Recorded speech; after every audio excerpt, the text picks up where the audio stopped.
Hello and welcome to the GTU's first ever admissions webinar. Thank you so much for joining us. We are excited to have this time together to tell you a little about the GTU and its innovative master's program, to walk you through our application process, and to offer you some tips for funding your education. My name is Doug Davidson and I'm the Director of Communications here at the GTU.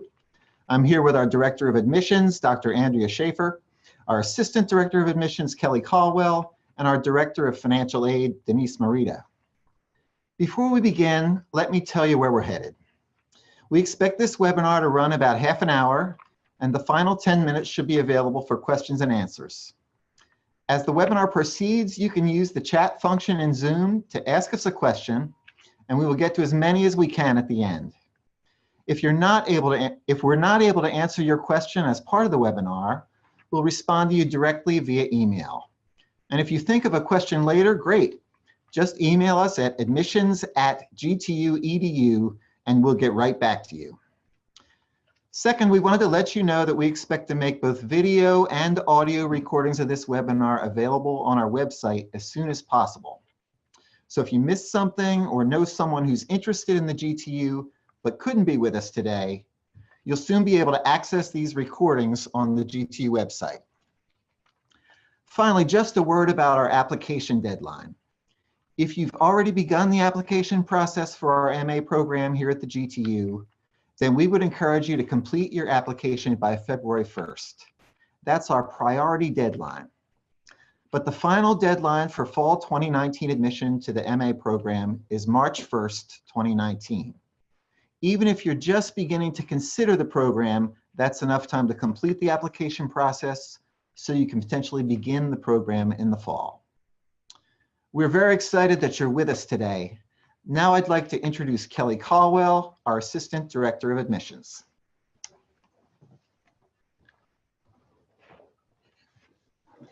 Thanks so much, Doug. As Doug said, my name is Kelly Caldwell, and I am a GTU doctoral student in the Religion and Practice Department. I also work in the GTU Admissions Office as Assistant Director of Admissions. Let me start by telling you a little bit about the GTU. The Graduate Theological Union is the most comprehensive center for the graduate study of religion in North America. The GTU is a degree-granting graduate institution offering MA, PhD, and certificate programs in an interreligious consortium, or union, of more than 15 member schools, academic centers, and affiliates.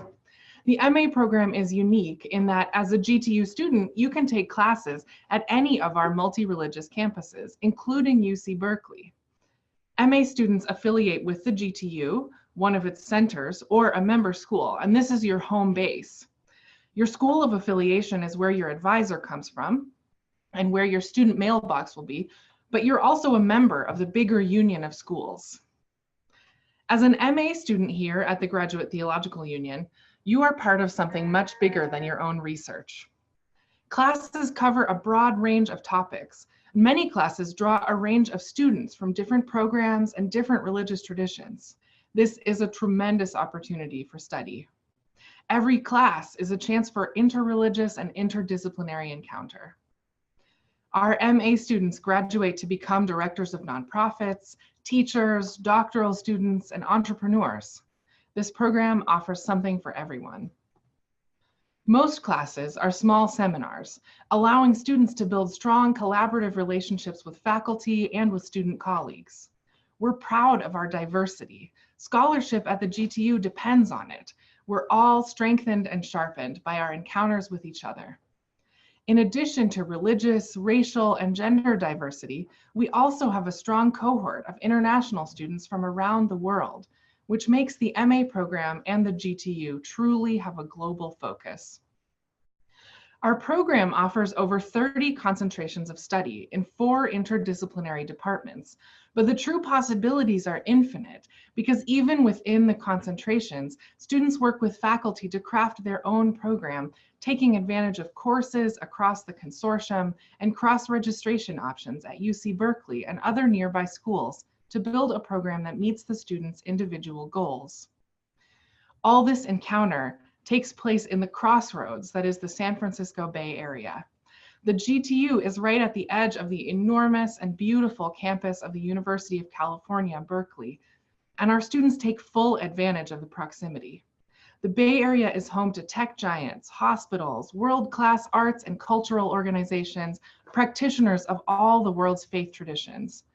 From the GTU, you can be in historic and bustling San Francisco in half an hour. And we're surrounded by natural beauty. Just 15 minutes from the GTU campus on Holy Hill, you can be hiking through Tilden Park, the gem of our incredible regional park system, checking out the view of the Golden Gate Bridge to the west and Mount Diablo to the east. And you can't beat the weather. It's sunny almost every day here. We'd love to have you come and visit us in person. Just fill out the visit request form on our website and we'll get a personalized visit set up for you. If you can't visit in person, we have a great interactive online tour you can check out instead. I'm sure that by now you've decided that the GTU is the place for you, right? So I will turn the webinar over to Dr. Andrea Schaefer, the GTU's Director of Admissions, who will walk you through the application process and give you some tips on how to put together an excellent application. Thank you, Kelly. So now that you've decided to apply, let's talk about the application process. The application itself is relatively straightforward and does not take long to fill out. You can find the link to the application on the GTU website. Create your login and get started. There are a few additional materials you'll need to submit in order for your application to be considered complete. These are transcripts, test scores, and academic letters of recommendation.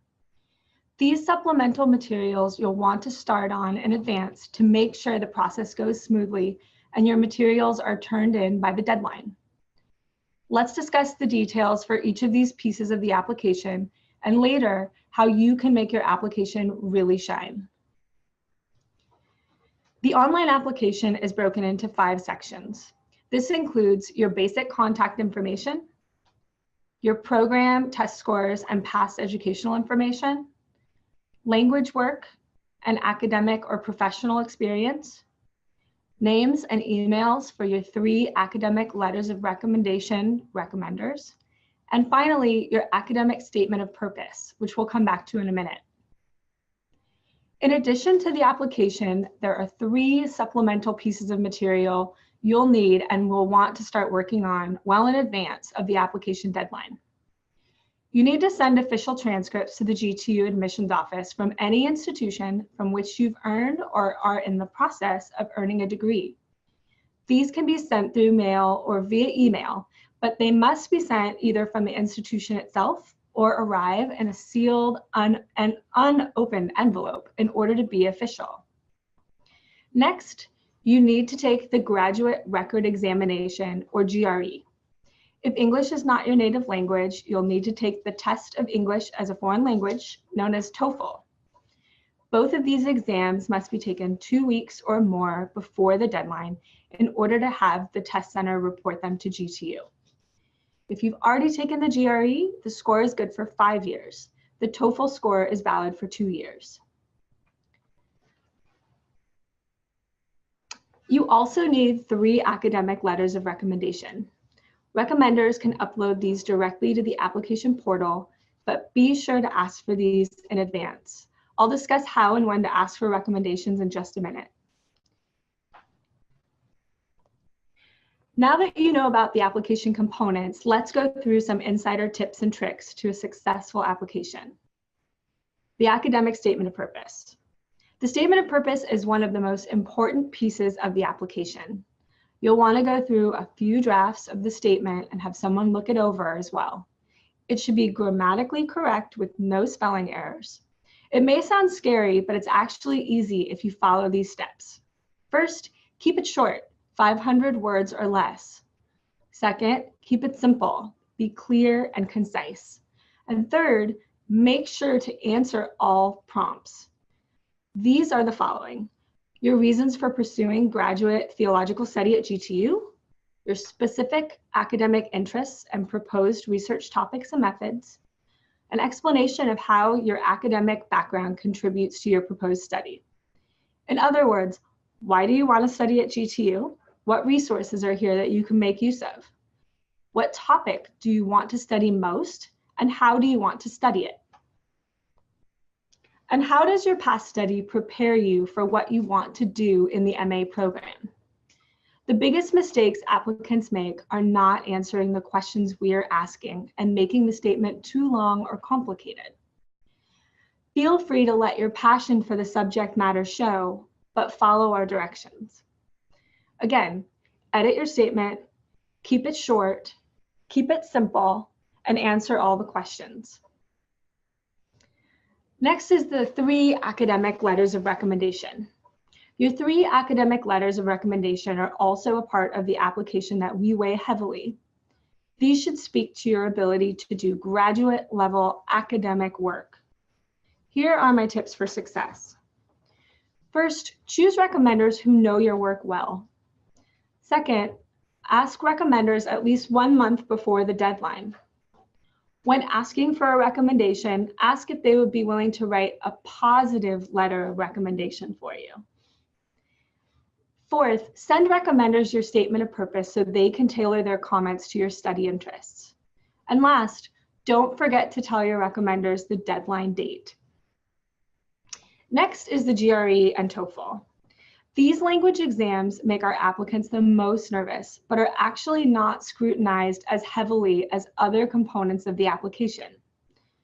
Tip number 1, sign up for these exams at least a month before the deadline. Scores take at least 2 weeks to report, so don't wait to take your exam. Tip 2, take free practice tests online to become familiar with the format. These exams, especially the TOEFL, are difficult to study for and cram for, so I suggest taking practice tests to prepare. We ask for a minimum verbal score of 150 on the GRE and at least a 79 on the TOEFL. Remember that we view the application holistically, so don't panic over taking the GRE or the TOEFL. Official transcripts. We will need you to send your official transcripts from all institutions from which you earned a degree. If the degree is in process, have those transcripts sent. The term official transcripts is often a confusing phrase, and we receive unofficial transcripts by mistake all of the time. My first tip is, in an admissions office, official transcripts are sealed, unopened documents issued by the institution, which bear the actual signature of the registrar and the seal of the institution. Or they can be the digital version sent directly from the institution via email. Tip 2 on transcripts is request your transcripts from your institution at least a month in advance.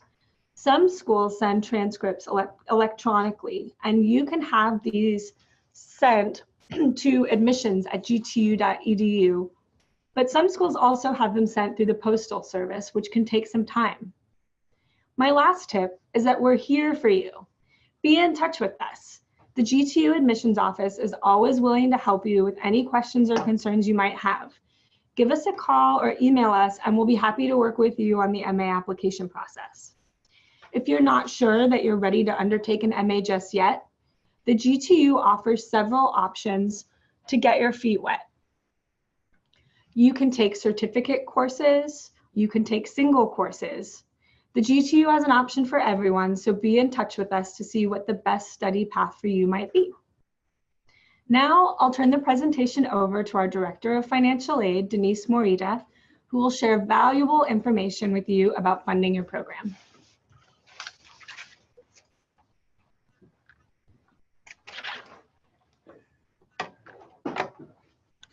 Thank you, Andrea. Achieving a master's degree is an investment in yourself, and as you know, requires a significant financial commitment. The rewards make it worth the time and effort. Approximately 90% of all GTU MA students receive some form of financial aid, so it is beneficial for everyone to apply.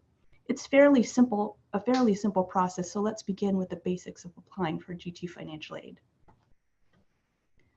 Domestic students are required to fill out 2 forms, the GTU's financial aid application and the free application for federal student aid, or the FAFSA. The FAFSA is typically used to determine loans and work study provided by the federal government. Some schools, including the GTU, also use the information to determine eligibility for institutional financial aid programs. Therefore, students who are U.S. citizens or eligible non-citizens seeking to receive institutional aid from the GTU must complete the FAFSA, even if they do not wish to accept an award of federal aid. Each October, a new FAFSA is available for the coming school year. The fastest and easiest way to apply is by going to FAFSA, fafsa.gov. When you fill it out online, you will be able to skip questions that do not pertain to you. The GTU will use the information on your FAFSA in tandem with the GTU financial aid application form to determine how much aid you're eligible to receive. So make sure the information you provide is accurate. However, if needed, you can return to your FAFSA to make corrections. Both of these forms can be accessed via links on the GTU website. Students who fill out the FAFSA will receive a student aid report. The GTU will also receive a copy. Students should review their student aid report to check for accuracy and to determine if there is any conflicting information that requires resolution. International students apply for aid by filling out the GTU's financial aid application and will also be asked to submit copies of foreign and domestic bank statements for the most current 3-month period. Please visit the GTU website for more specific details or contact the GTU Financial Aid Office for assistance. After the GTU has completed their review of your application, you will receive a notification about your financial aid package. You may access a checklist from the GTU website that will guide you through the steps that must be completed once you have received notification about your award. An award letter explains both non-federal and federal aid options that the GTU is offering you. If you have been offered a grant or scholarship, these type of awards do not have to be repaid and will help to offset the cost of tuition. However, you may need additional assistance. If so, external grants and scholarships, federal work study, and student loans might be options for your consideration. Students typically finance their education by accessing a combination of these resources. So now that we've covered the simple process for applying for financial aid, let's review the types of aid that are available. Gift aid are funds that do not have to be repaid unless a student fails to meet certain terms, such as a service requirement specified as a condition of the award, and includes awards with titles such as grants, scholarships, remissions, and waivers. Gift aid can be awarded based on many factors, including but not limited to financial need, exceptional academic excellence, achievement or knowledge in a particular field, or affiliation with various groups or career aspirations.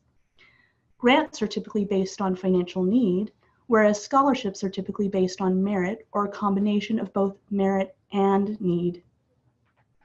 Self-help is financial aid in the form of loans or student employment. Loans are used to help pay the remaining net costs after gift aid is deducted. Student employment earnings, including work-study awards, are generally not deducted from billed costs, but can be used to cover indirect educational costs and are earned in the form of wages. Federal work-study is a program that provides part-time employment to students attending institutions of higher education who need the earnings to help meet their educational costs, and encourages students receiving federal work-study assistance to participate in community service activities. Getting a work-study job is another great option to help you pay for school. Eligible graduate students can earn at least minimum wage in an approved on or off-campus job. Federal student loans are provided by the U.S. Department of Education through the GTU. Repayment of the balance begins 6 months after the borrower ceases to be enrolled on at least a half-time basis. Students do not need to demonstrate financial need in order to qualify for unsubsidized direct loans, and interest accrues while the student is in school at the point of disbursement. To minimize loan debt, we strongly recommend that students borrow only what they need, because a federal student loan is just like any other loan. It is borrowed money that will have to be repaid with interest. In considering loans, students should consider federal loans first, as they may offer several benefits that you would not otherwise find, such as low fixed interest rates. Or, for example, when you enter repayment, your loan servicer can work with you to find the repayment plan that best meets your individual needs, can be calculated on your income, and can even be forgiven based on certain types of employment.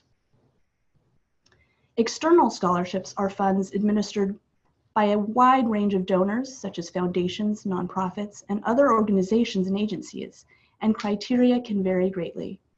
Receiving external scholarships is without question a reason to celebrate, as it is a source of gift aid, which will help to keep loan borrowing at a minimum.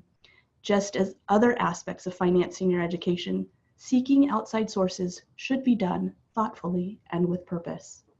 It's tough not to get overwhelmed by the sheer number of scholarships out there and the myriad of free scholarship search engines available, such as FastWeb, the U.S. Department of Labor's scholarship search, which makes it even more challenging to know where to begin. We suggest that you start with the GTU Scholarship Database that lists a wide range of private grants, scholarships, fellowships, and other funding opportunities that are specific to the degree programs that are offered by the GTU. While the process of applying for financial aid may seem a bit overwhelming at first, by completing the simple steps we've outlined, you'll be putting yourself on the pathway to success. The GTU Financial Aid Office can help you along the way so that you can take the time that you need to plan out your options. If you have any questions or need more information, please visit the GTU website and contact us for assistance. I think we still have a few more minutes, so I'm going to invite Andrew and Kelly to join me, and then we will try to answer as many questions as we can. While they're coming up, I want to thank you all for taking the time to be with us today. We are excited that you're considering studying at the GTU and look forward to helping you through the application process.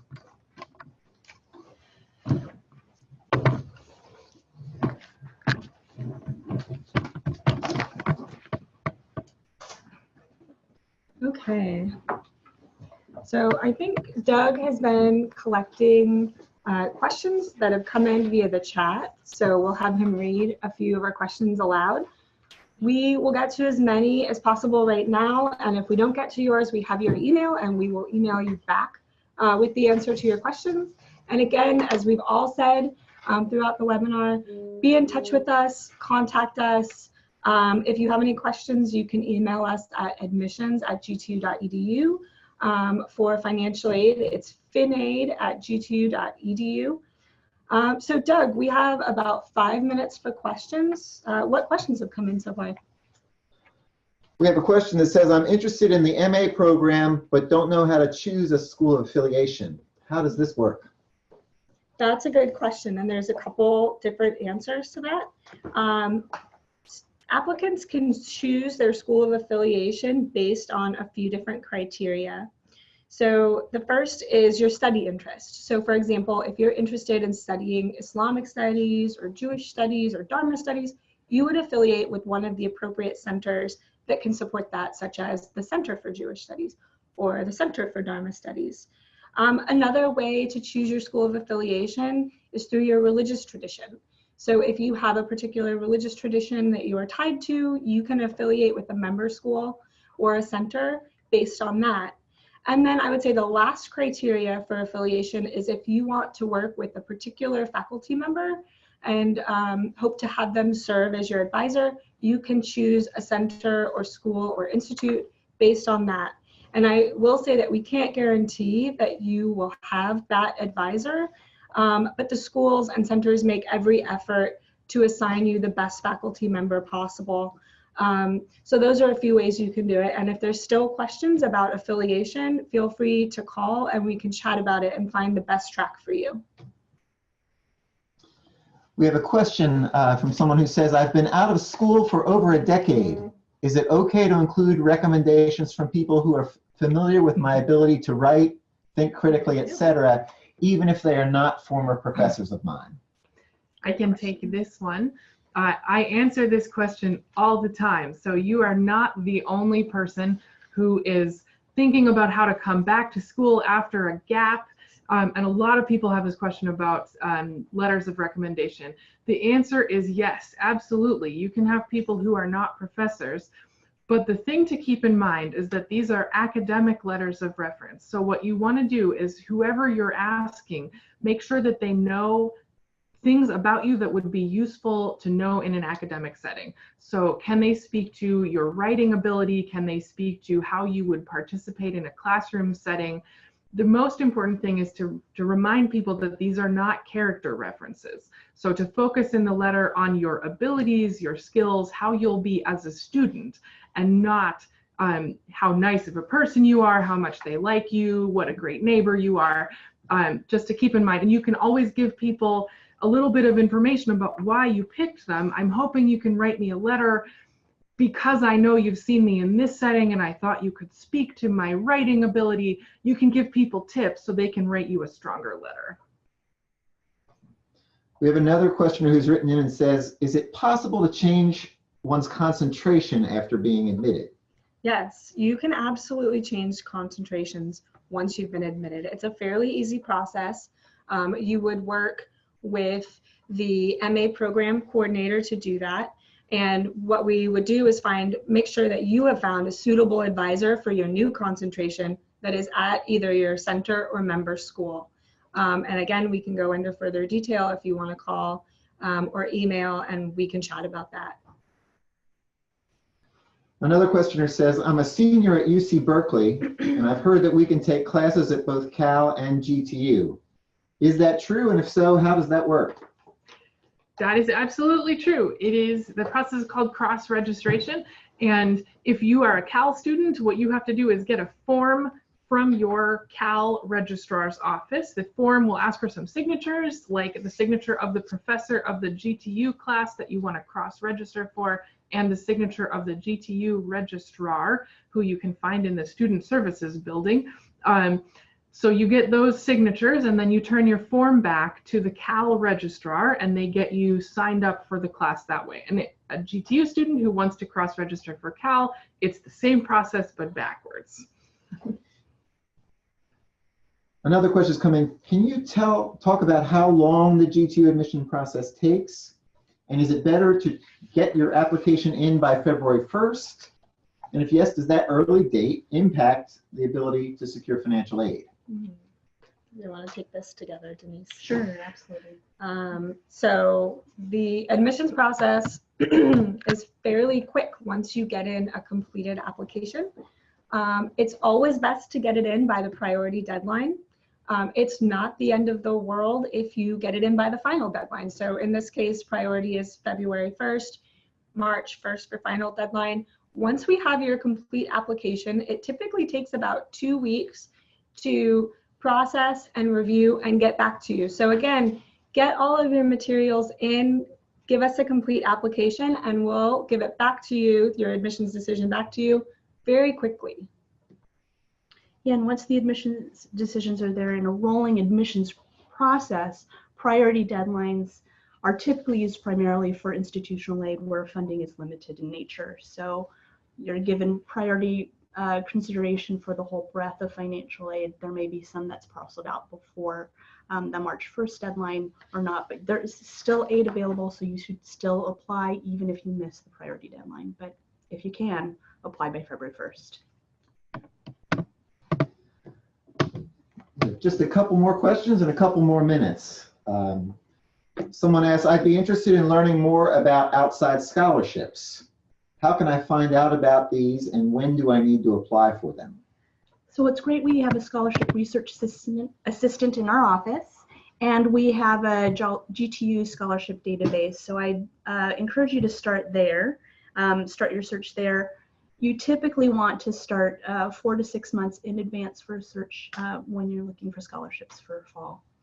So I encourage you to start there and to contact us if you have any questions that are specific to any of the timelines. But the deadlines will vary greatly depending on that outside scholarship or resource. One last quick question. Can I take any classes online? I can take that one. Yes, you can. This semester we have 30 classes that are offered online. You can take lots of classes online.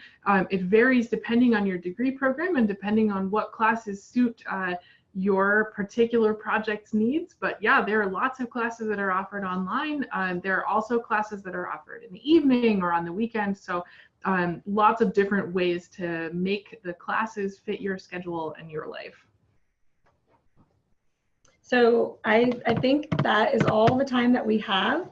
But thanks again for being part of our first ever admissions webinar. We look forward to hearing from you and hope to see you at the GTU this fall. Thanks a lot.